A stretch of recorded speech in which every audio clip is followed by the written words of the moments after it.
All right, let's get this show started. So first question for you guys. On the subject of UCaaS, 2020 is a year where everything has changed, as people have heard me say ad nauseum at this point.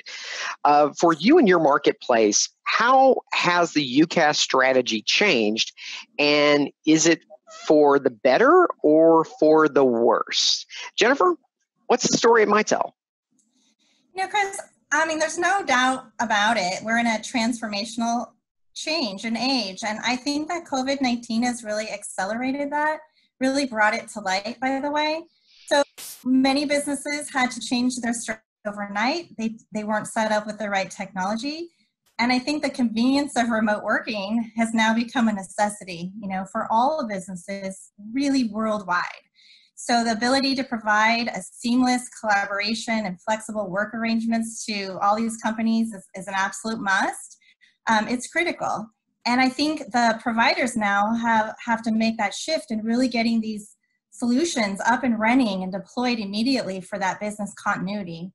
I also think the customer experience has become critical because businesses can't interact with their customers the same way anymore. They can't see them, they just can't interact the same way. So those tools and technologies become really important in helping them do that. And I'll also say that outside of these tools, the automation solutions, CX, chatbots, IoT, all of that technology is becoming more mainstream and normal as we've accelerated technology as everyone working in this kind of platform as well. So I think that it's really put the spotlight on the UCaaS community and the solutions and tools, but I really do think it's a good opportunity for growth. Outstanding. And I would agree with you. I think it's definitely helped the market overall. Definitely by putting some of the UCaaS features that we sometimes don't always talk about at the forefront, and definitely part of what our customers should be looking for. Greg, what say you at Vonage? So 2020, let's call this the year of adoption. There was a race to the cloud, call it 10 years ago. And a lot of people said, all right, well, we want our PBX to be in the cloud. Some adopted, some just threw that phone onto the desk and said, all right, you now have voice over IP. Some who were on the fence at the beginning of 2020, had to make a decision in order to jump. And then some were caught standing still. Like I said before, we have offerings that are 250 users free. We stood up via our API, our video API, we stood up a free conferencing similar to 8x8 in 5 days, just with some applications. It was really amazing. And additionally, our API platform is relevant with the ability of us embedding video into telemedicine. So 2020 changed the way that all sorts of organizations have operated. And we're here to help all of them. Again. Awesome. Bobby, take us home. Better or worse, or how has it changed? Personally, I think the most important thing driving this market is the course of the disease. Okay, but specific to UCaaS, I believe the changes are for the better. Net.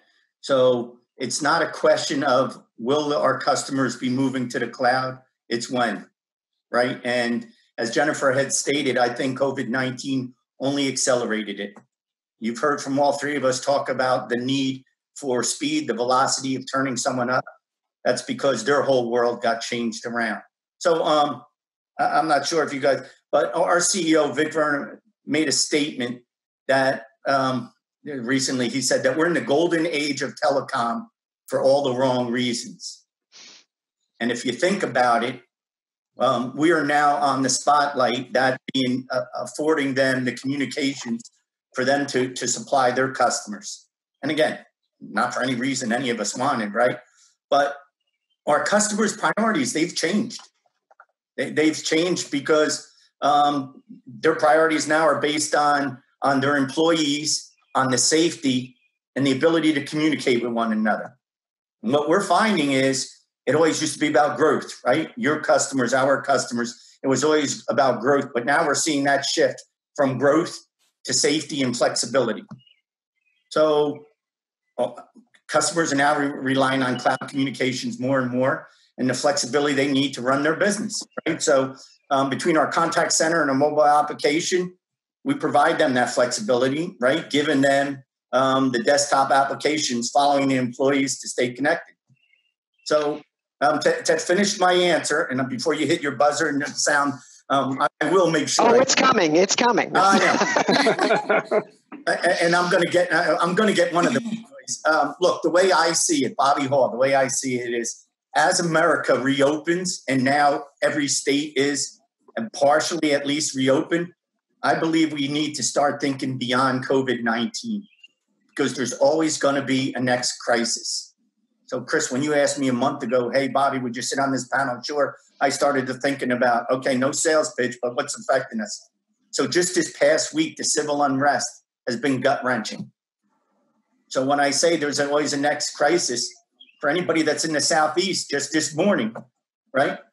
The tropical storm leaves the Gulf of Campeche, goes into the Gulf of Mexico, and now we have Cristobal. So again, if we just think beyond COVID-19 and how we could supply our customers the flexibility and reliability, I think we're all better off. Well said. Well said. So we've talked about some of the changes in UCaaS, and I think for those of us that started with like hosted PBX or even selling on-premise PBXs many years ago, one of the standards was the phone itself. You know, we're selling those Polycoms, Yealinks, whatever the heck they are, the Mitels, the 8x8s, all these different little devices out there. Then we moved to mobile apps, and yeah, there was a video button on there, but let's be honest, nobody ever used it. Kids get FaceTime. Okay, starting to get there. And now COVID happens. And every single one of us, whether we want to or not, folks, is on these kind of calls every single day. I have to, make sure my hair looks perfect every single day, get the makeup on. It's all good. So my question into you guys, and Greg, we'll start with you on this one because you've got that fabulous backdrop behind you, sir. Is UCaaS now a video-first product? It is a video yes product, is what I'd say. So it's really collaboration, and it's for us that working from home and to make this work from home thing extremely relevant, it has to be useful and contextual. So if it's sharing documents or sharing information via your CRM, which is web-based, via your office tools, which are web-based, and then to actually connect with someone either by SMS, chat, and then video in order to make that real-time communications an event of some sort is where the direction of where we're all going. As us owning our whole stack, we're able to bring all sorts of different CRMs and office tools and things that may not necessarily be utilized for making a phone call out of. We can enable those things into them. Well, I think it would also be terrifying if CRMs go video first. I mean, nobody needs to see that. Nobody needs to see that. No. All right, Bobby, to you. Video first? Is that where we're at today? I would say that video is a driver, but I don't believe it's transforming UCaaS into a video first product. Collaboration is key, but the way I see it, security still holds that crown as far as what's first. And our end-to-end encryption gives 8x8 a competitive advantage here, right? So we're still seeing customers looking for the complete solution. One that includes the voice, video, chat, and in many cases, the contact center too. But overall, just providing that technology for you and for your customers, Chris, I think it needs to be simple to use. And regardless of the location or device, that's their expectation, right? And it's not a luxury, that's table stakes now. Good point. Jennifer, take us home on this one with it. Is video first, and I say that knowing that literally the first video app I ever demoed was a Mitel app, but it was years ago now, and you guys were at the forefront of that. So today, is it video first for Mitel? I agree with my colleagues here. I think video is very important. It's become more important, almost a verb sometimes, because it's a way to keep people connected. And in this new normal, what we call it, that face-to-face interaction is important and something that you don't get with audio all the time. So it's essential. I think it brings our teams together no matter where they are. But I believe it has its place. It's not always needed for every interaction. And I think there's truth to video fatigue. So back to back to back, 7 videos later, I think our eyes are tired and, we don't think the same. So I think it's the balance. I think giving businesses the tools to interact and collaborate how they want, from what device, from any location, I still think that takes precedence. Plus, I think people really like working in their pajamas, honestly. No, I think that's a great point. And I also love your point about video fatigue. I think for some of us that we're so used to conference bridges, I'm thinking of one particular individual that might be listening in today. You know who you are, sir. The idea of doing video and more importantly doing it all day long, it is tiresome and it does get there, but it is definitely something that has completely changed the way we look at UCaaS. Well, guys, this has been a ton of fun. I always like to give our panelists an opportunity to tell us a little bit about what a bread and butter customer looks like for your organization. So don't get too sales pitchy here, but really want to know exactly, who fits for your organizations, especially with the three of you being names that folks generally know. You at least you have the name brand recognition out there. Bobby, we'll start with you. Who's the bread and butter customer for 8x8? Okay, Chris, quickly, I just wrote down a couple items, right? Uh-oh. All right, and I'm going to just break it out quickly into technology, tools and programs, leadership, and relationships, right? So I think you're giving me a couple minutes here. I'm going to use them all. So regarding... No one is shocked at that, Bobby. No one. We're good. When you're one of 12 kids, you speak quickly and don't relinquish the floor. So regarding the technology, that was the first one, right? So we, meaning 8x8, offer a reliable and secure integrated communication platform, right? So we're a 30-year-old company, U.S., California company with a global footprint, right? So whether you're in the small business, mid-market, or enterprise, we have a solution for you, right? And on top of that solution, we have a comprehensive security. Again, security still king, and our omni-channel contact center. What that also does is it gives us the analytics to measure across the entire platform, right? So the other item that I wrote down was tools and programs. So the fact that these partners are sitting on this call tells me they already see the value of being a CNSG partner. Along with our partner exchange, and again, that truly gives us a competitive advantage in the field. Currently, another thing is the CARES Act. So I just quickly wrote down, for those that are not familiar with the CARES Act, if you're presently in a public sector vertical, there's $86 billion out there from the U.S. government for broadband, $12 billion for public safety, and $3 billion for education. The reason I bring that up is that's one of the programs we should all be taking advantage of right now.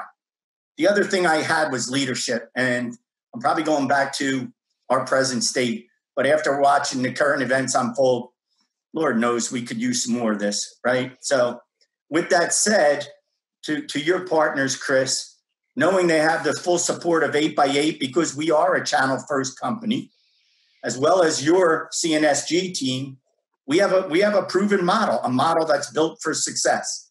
And then the last thing I wrote down was relationships. It's not the least, but just happens to be the end, right? So your relationship with your customers is what I call local intelligence. Nobody knows your customers better than you.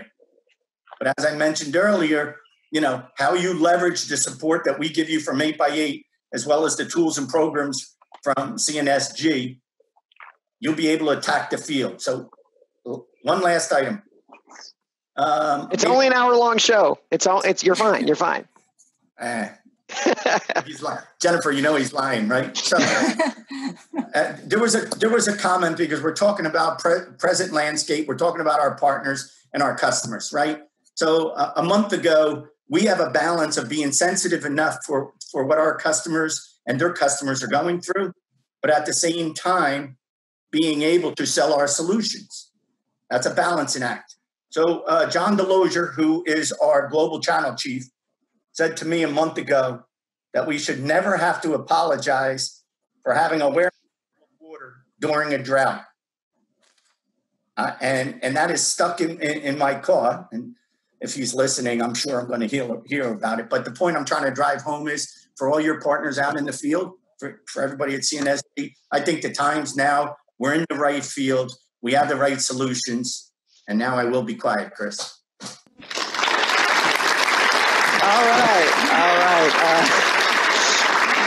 All right, Jennifer.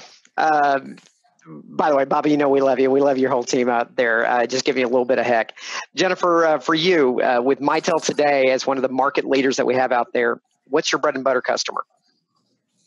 Sure. Our MyCloud Connect customers are looking for a true end-to-end solution. They want it to be easy. They want to experience across their desk phones, the collaboration, the video, the contact center. So UCaaS, CCaaS, and Mitel has video now, so we're excited about that. Like I said, they want it to be easy. They want to scale multiple locations. And I think our customers are just really looking for a consistent experience, right, for them and for their employees. We tend to see security as top of mind as well. And then, like I spoke to before, we've had success. Our customers migrating to the cloud. It's because we just don't understand the technology, but the business complexities. So we can really help them through that transformation journey. And I will say our customers play well in the SMB, but also the enterprise. Customers like our flexibility, the fact that we'll bill upon activation, no matter how long the project is. That's really great. And then that we assign a unique project manager to help them through that process. So that's part of the piece when they're buying Mitel for that whole experience. And we give them the choice. We have an implementation team, or we have partner self-start where they can activate, immediately. So we give them that choice. And I believe our customers are just really looking for a true partner. Mitel looks at all the aspects, the entire process, and we're channel first. So when we work with all these customers, we're with the partners on all of these engagements. So Mitel has a great staff. Laura Buttermer, who covers our CNSG relationship, she's the best.